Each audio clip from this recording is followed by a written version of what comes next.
Bonjour et bienvenue, ravie de vous retrouver dans votre émission L'Instant Matin. Je suis très heureuse aujourd'hui de recevoir Kahina Bouzid. Elle va nous amener dans son monde, dans un monde d'une palette de couleurs très précise. Vous allez voir, au fur et à mesure qu'on va découvrir notre invité, vous allez comprendre pourquoi je parle de palette de couleurs, parce qu'en fait, c'est pratiquement, on va pas dire sa touche, sa signature, on verra au fur et à mesure de l'émission. Kahina Bouzid, bonjour. Bonjour. Ravie de te recevoir. Merci beaucoup pour l'invitation. Ce n'est pas ta première télé à Canal Algérie, puisqu'on s'est déjà vu dans d'autres émissions, Kahina. Et en fait, on va revenir un petit peu sur ton parcours. Tu es une artiste, donc artiste peintre, autodidacte, c'est important de le dire, parce qu'en fait, la manière dont tu as découvert la peinture, ou tu as abordé la peinture, est vraiment, on va dire, c'est très beau, en fait, l'histoire est très belle, ta rencontre avec la peinture. Kahina, parle-nous un petit peu, comment est-ce qu'il y a eu le déclic entre la peinture et toi?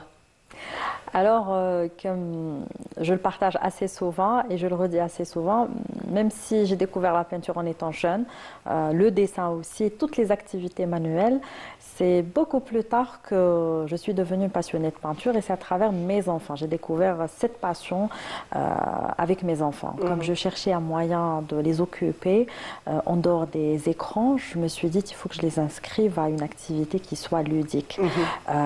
Et on était passé par des petits ateliers de peinture. On a exploré plusieurs supports et je me suis dit pourquoi ne pas reproduire ça à la maison tranquillement. Donc j'ai acheté le matériel qu'il faut et on a commencé à le faire. Et depuis, ça ne m'a plus quitté en fait, et là ça dure depuis 4 belles années. Ah ben, c'est magnifique. Peut-être que ces activités que tu as fait faire à tes enfants, peut-être que c'était un petit peu pour toi, parce que des fois nous les parents on est un peu comme ça, hein. On fait faire à nos enfants ce qu'on a, au fond on a envie de faire un peu nous. Il faudrait que le plaisir soit partagé. Absolument, en fait. absolument, parce que s'ils n'aiment pas ça, c'est pas la peine de forcer, ça on le dit très souvent. Donc ils ont pris du plaisir, tu as pris du plaisir donc avec eux, et c'est de là que le déclic, on va dire, est arrivé. Tu t'es mis directement à la peinture sur toile, ou tu as exploré un petit peu tous les supports avant d'arriver? En fait, on a exploré pratiquement tous les supports parce qu'on faisait des ateliers donc ça, c'est dans encore, une école d'art. l'exploration, c'est toujours avec tes enfants, ou? Avec les enfants, on a fait déjà de l'argile, de la peinture sur argile, ensuite la peinture sur verre, sur papier, sur bois, et on a fini sur la toile. Et c'est la toile où j'ai pu mieux m'exprimer, et principalement sur du grand format. J'ai l'impression que je m'exprime librement, que j'occupe l'espace, et le fait est aussi que ça me prenne beaucoup plus de temps sur une grande toile, et j'arrive à aborder plusieurs sujets, et donc depuis c'est la toile que j'apprécie le plus. Donc tu aimes les grands espaces un petit peu? Oui, d'ailleurs mes premiers travaux sont sur des toiles d'1 mètre en général, 1,40 m. Cette année aussi j'ai travaillé une toile sur 1,60 m. J'aime bien m'exprimer sur les grands espaces. J'aime avoir la liberté du mouvement et avoir le maximum d'espace pour t'exprimer. Donc, un sujet de prédilection pendant un certain temps. Donc, on t'a connu à travers la Casbah. Oui. Et la Casbah aux couleurs chatoyantes. Donc, tu lui as donné, on va dire, une autre couleur. Alors voilà, franchement, tes toiles sont très spéciales. On les reconnaît aussi, on reconnaît ta touche. Voilà, Kahina, qu'est-ce que tu pourrais nous dire sur cette toile qu'on vient de voir? Alors, je voulais d'abord rendre hommage au patrimoine algérien à ma façon, à travers des couleurs extrêmement vives, des couleurs très chatoyantes, fluorescentes, qui dégagent énormément de lumière. Et donc, j'ai voulu rendre un petit peu hommage à la Casbah à ma manière, et la rendre plus joyeuse, plus belle, plus lumineuse. C'était ça un petit peu, en fait, l'état d'esprit dans lequel j'étais quand j'ai travaillé cette série. Parce qu'en fait, il s'agit d'une petite série, et c'est la technique qui a un petit peu changé. Quand j'ai démarré la Casbah, j'étais dans un style un peu naïf. Ensuite, je suis partie vers quelque chose de plus réaliste, on va dire semi-réaliste. Et là, je tire un peu vers le semi-abstrait, que j'aime beaucoup. Là, pour le semi-réalisme, même à travers les couleurs, tu as pu donner cette profondeur à la Casbah, mais en couleur, c'est ça qui est magnifique. Généralement, la Casbah, c'est toujours un petit peu entre ombre et lumière, étant donné qu'elle est blanche. Donc, Tout avec à les fait. ombres, on reste, on va dire, c'est pas, le blanc et le noir ne sont pas des couleurs, je ne vais pas dire des couleurs, mais en C'est fait, des nuances. sur ces deux nuances-là. Mais là, avec tes couleurs, tu as réussi à donner cette espèce de profondeur à la Casbah qui, lui, est bien particulière. Tout à fait. En fait, j'aime communiquer à travers la couleur. Avant que ça ne soit un sujet, avant que ça ne soit une forme, c'est plus la couleur qui m'anime. Et c'est pour ça que je suis sur cette palette de camaillot de rose dans un premier temps. Ensuite, tout le reste, ça reste des couleurs très fluorescentes. Alors, dis-moi, comment étaient perçues tes toiles, on va dire au début, quand on va dire quand les galeristes, là où tu as exposé, comment elles ont été perçues? Déjà la Casbah un peu rose, Oui. c'est assez inhabituel, mais ça a été bien, on va dire, bien apprécié, bien accepté qu'on donne de la couleur à la Casbah. C'était mitigé, on va dire. J'ai eu D'accord. des réactions. Il y a eu les puristes, j'imagine. Voilà. Il y en a qui m'ont dit. C'est des couleurs qui frappent énormément. Je ne suis pas très à l'aise. Il y a même une personne qui m'a dit ce rose me gêne un petit peu. Tandis que j'ai d'autres galeristes qui ont apprécié la nouveauté, l'innovation. Pour eux, c'est un sujet inhabituel et que les gens ont besoin de s'évader à travers de nouveaux sujets et m'ont accueilli à bras ouverts. Donc il y a eu dans un premier temps la galerie El Konos qui m'a encouragée dès le départ, qui m'a motivée et qui m'a amenée justement vers d'autres expositions. Donc ça a été assez mitigé. Mais avec le temps, après 3-4 ans, les gens se sont habitués un petit peu à mes couleurs, à ma façon voilà, d'aborder les sujets. Et aujourd'hui, on attend impatiemment le nouveau sujet que je vais aborder. Alors, de nouveaux sujets, de nouvelles... on va dire, est-ce que tu as posé ton regard sur quelque chose de précis que tu as envie de redonner? Parce que j'imagine que tu vois quelque chose où tu l'imagines, tu digères un peu tout ça et après c'est redonné à travers tes toiles. C'est exactement ça en fait. Et donc j'arrive à traiter des sujets du quotidien. Il y a quelques mois par exemple, j'ai perdu une amie à moi. On va dire ma meilleure amie est décédée et je voulais lui rendre hommage à travers la peinture. Et je voulais qu'on se rappelle d'elle toujours avec un souvenir agréable, avec des moments joyeux. Et donc je l'ai fait à travers donc une toile qui reprenait l'amitié et qui reprenait aussi mes couleurs, un vert turquoise, bleu turquoise, rose fuchsia, un rose poudré, dans la douceur. Ça, c'est un sujet, par exemple, que j'avais repris il y a quelques temps. Il y a aussi l'abstrait, parce que l'abstrait est très différent techniquement des autres mouvements. Si on fait du réalisme, il y a énormément de détails, on a énormément de pression. Une fois qu'on finit la toile, en fait, on se focalise sur les détails, les particularités. Oui, on n'est jamais satisfait. Et on veut retoucher. Tandis que quand on fait de l'abstrait, on a juste envie de se vider. On a envie de se sentir bien, de se sentir léger et d'exprimer des émotions. Et il y a un sentiment d'accomplissement à la fin. Et ce qui fait aussi que la toile, on la regarde différemment chaque jour. C'est de l'abstrait. Il suffit juste de tourner la toile vers le haut, vers le bas, horizontalement, verticalement, et on a une nouvelle vue, une nouvelle émotion. Oui, et une donc, nouvelle histoire. Voilà. Et donc l'abstrait aujourd'hui vraiment m'emmène très très loin. Donc j'arrive à faire énormément d'abstrait. Je trouve que c'est une très belle vision que vous êtes en train de décrire en parlant de l'abstrait, parce que très souvent, bon, on dit c'est assez facile des fois, c'est des courbes, il n'y a rien de réellement précis et tout. Mais en fait, ce côté où l'artiste peut vraiment, on va dire, de se lâcher, laisser libre cours sans avoir toutes ces contraintes, comme vous le dites, du réalisme, qui a énormément, on va dire, de codes, de contraintes et tout. Je trouve que c'est franchement une très très belle façon de voir les choses. Et moi, personnellement, je regarderai l'abstrait différemment à partir d'aujourd'hui. Tout à fait. Et puis, il faut dire une chose, c'est que pour moi, ça reste mon point de vue, le réalisme est très limitant. Parce qu'il s'agit d'un sujet que nous allons reprendre. On pourrait le reprendre avec nos touches, Mais dans l'abstrait, c'est là où on arrive à s'exprimer et à être dans la spontanéité. Et on arrive à faire sortir des sujets incroyables que je pense l'artiste lui-même ne pourrait reproduire. Oui, Donc toute la magie est là et toute la différence est là. Et croyez-moi, peut-être que la majorité des gens croient que c'est pas très technique, mais ça obéit quand même à certaines règles. Certaines règles, Oui. très bien. Donc les couleurs vives, le rose, la palette de rose, pourquoi? C'est votre couleur préférée? Qu'est-ce qu'elle représente pour vous? Tout à fait, c'est ma couleur de prédilection. J'adore cette couleur, comme toutes les femmes, je pense. Depuis le jeune âge, on adore le rose.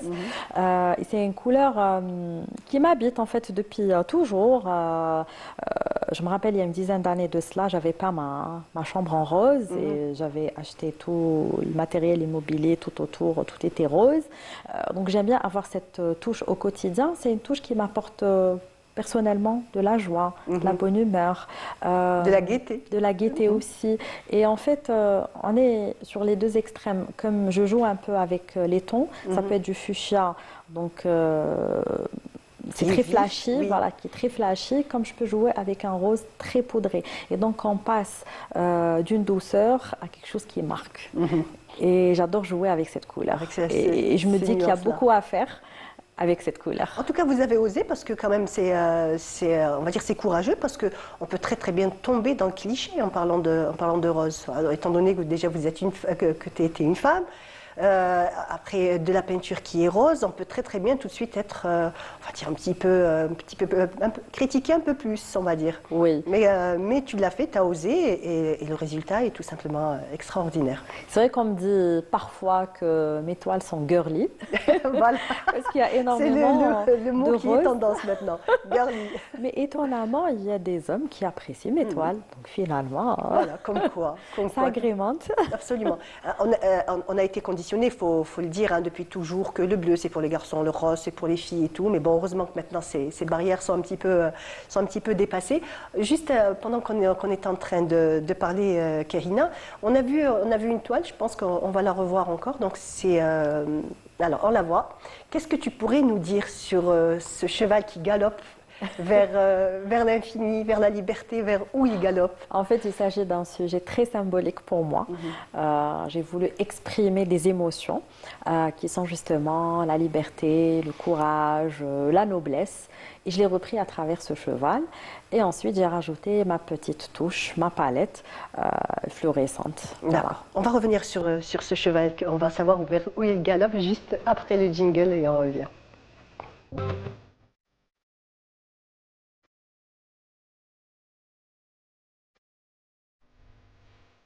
De retour, c'est toujours l'instant matin et on a le plaisir de recevoir Kahina Bouzid. Donc, on parlait tout à l'heure de ce cheval qui galope, on ne sait pas où, tu vas sûrement nous dire exactement vers où il va. Mais en fait, alors cette toile, c'est un petit format d'une autre toile qui est beaucoup plus grande, qui elle est en départ vers la Jordanie, c'est ça? Tout à fait. C'est bon. Donc en fait, tu as une exposition en Jordanie le 16 janvier, Inch'Allah. Parle-nous un petit peu de quoi il s'agit et pourquoi le cheval. En fait, je fonctionne énormément en série. Donc, j'aime bien travailler des collections.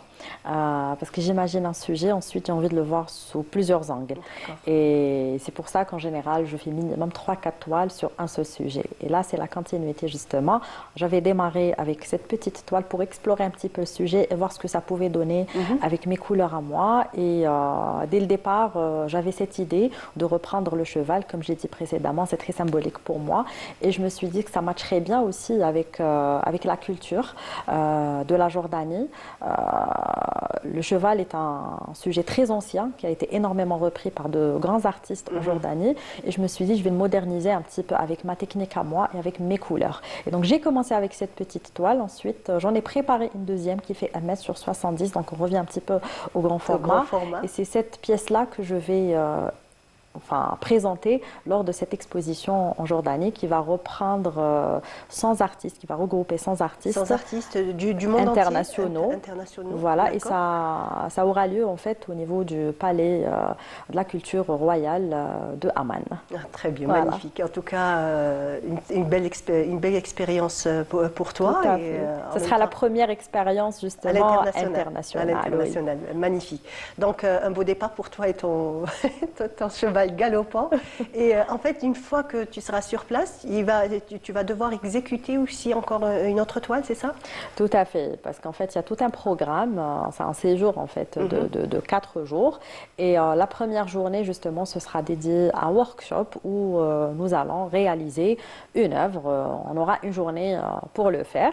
Et puis les 2 autres jours, on va découvrir un petit peu la culture, le pays, etc. Et le dernier jour, le 4e jour, nous allons exposer nos œuvres, c'est-à-dire celles que je vais prendre avec moi, et la deuxième, celle que j'aurai à réaliser lors du workshop. Voilà. Donc, tu seras obligé un petit peu de t'inspirer de ton voyage pour ta toile ou pas obligatoirement? En fait, je me suis déjà un peu inspirée à travers le cheval. Pour le deuxième sujet, ça sera de l'abstrait et ça sera mon style, ça sera ma touche, ça sera mes couleurs, ça sera mon univers que je souhaite exporter un petit peu sous d'autres yeux. Ça sera Karina. Ce sera Karina. Très bien, Karina. Donc, cette future exposition, Inch'Allah, le 16, le départ vers la Jordanie. Mais en fait, il y a quelques jours de cela, tu as exposé, tu as exposé dans quelle galerie? En fait, le mois d'octobre, j'ai eu le plaisir et l'honneur d'exposer à l'Institut français. C'était une journée dédiée donc, aux portes ouvertes. Il y avait pas mal d'autres activités à côté. Et moi, j'étais la seule artiste peintre donc, où j'ai repris la nouvelle Casbah, justement, la Casbah avec un style semi-abstrait. Donc, j'ai repris la Casbah rose à l'Institut français. D'accord. Donc, et pour tes prochaines expositions, est-ce que déjà tu as commencé un petit peu à réfléchir, qu'est-ce que tu as envie de dessiner, vers quoi tu as envie d'aller? Oui, la réflexion est toujours là. Ah, pour nous, les artistes, ça ne s'arrête jamais. Ça ne s'arrête jamais. Et j'ai vraiment voulu, en 2024 et 2025, axer mes efforts sur la création. Et je n'ai pas souhaité énormément exposer. C'est parfois des petites expositions comme ça d'une journée ou des expositions collectives. Parce que c'est très prenant en fait d'organiser toute une exposition. Oui. Il faut avoir un titre, un sujet, il faut que ça soit cohérent, il faut s'y prendre à l'avance, c'est toute une organisation. Donc pour l'instant, je n'ai pas encore prévu une exposition individuelle parce qu'il faut qu'il y ait quand même un fil conducteur. Et là, j'y pense. Je me dis peut-être une exposition en été, ça sera peut-être une seule exposition pour 2026. Inch'Allah. Mais le sujet est là, les idées sont là. Il faudrait juste que j'encadre tout ça et que je saute le pas. Très bien, Inch'Allah. Alors, des artistes, dis-nous un petit peu quelles sont tes inspirations qui t'inspirent et aussi peut-être de la nouvelle génération. Tout à l'heure, juste avant que l'émission démarre en coulisses, on était en train de discuter un petit peu et on parlait de la nouvelle scène artistique donc, algérienne. Oui. Tu me disais que tu étais agréablement surprise par tous ces nouveaux artistes. Jeunes, surtout on parle des jeunes, hein, là, quand on parle des réseaux sociaux et tout, des échanges qui se font. Donc, tu arrives un petit peu à avoir un regard sur la nouvelle génération? En fait, déjà, pour revenir sur mon style, déjà, j'ai un style assez éclectique. J'arrive à faire de l'abstrait, du semi-abstrait, du figuratif, etc. Et donc, tout ça, en fait, c'est un peu le témoignage ou le reflet de mes inspirations. Donc, j'adore, par exemple, Van Gogh pour la technique. J'adore Matisse pour sa palette de couleurs, comme j'adore Picasso parce qu'il ose. Voilà. Il nous a assez étonnés et tout au long de sa carrière, il est passé d'un style à un autre, d'une couleur à une autre. Il y a eu des époques et il nous fait vraiment voyager et il nous surprend surtout. Mais par contre, les artistes algériens, j'en ai un ou deux que j'affectionne plus particulièrement. J'aime beaucoup Chegran, j'aime beaucoup Bara et j'aime beaucoup aussi Bormel qui est dans l'abstrait. C'est lui qui m'a amené vers ce style-là.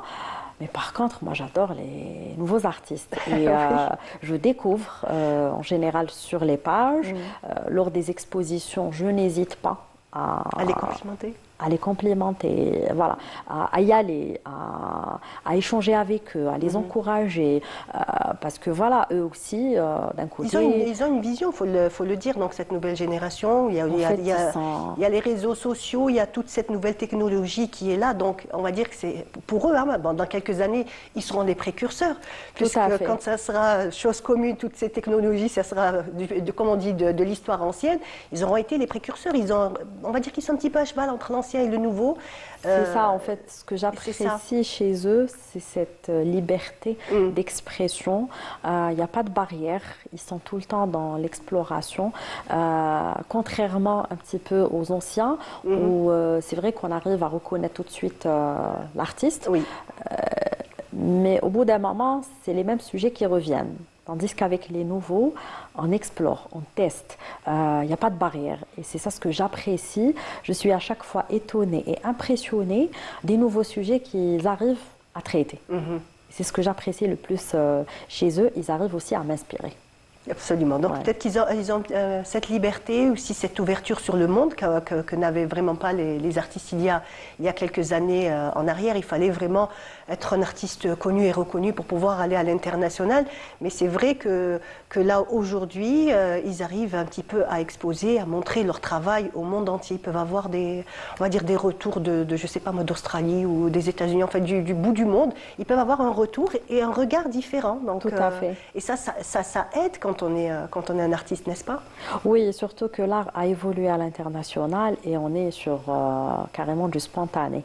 Et c'est ce qui fait que nos artistes locaux se sont libérés et sont très à l'aise dans leur création. Très bien, très très bien. On va revenir un petit peu sur l'exposition. On va donner les dates. Bon, pour les Algériens qui vivent en Jordanie, s'ils veulent venir donc apprécier ton travail, ça sera donc du 16 au 20, c'est ça? Tout à fait, du 16 au 20. Du 16 au 20 janvier 2026.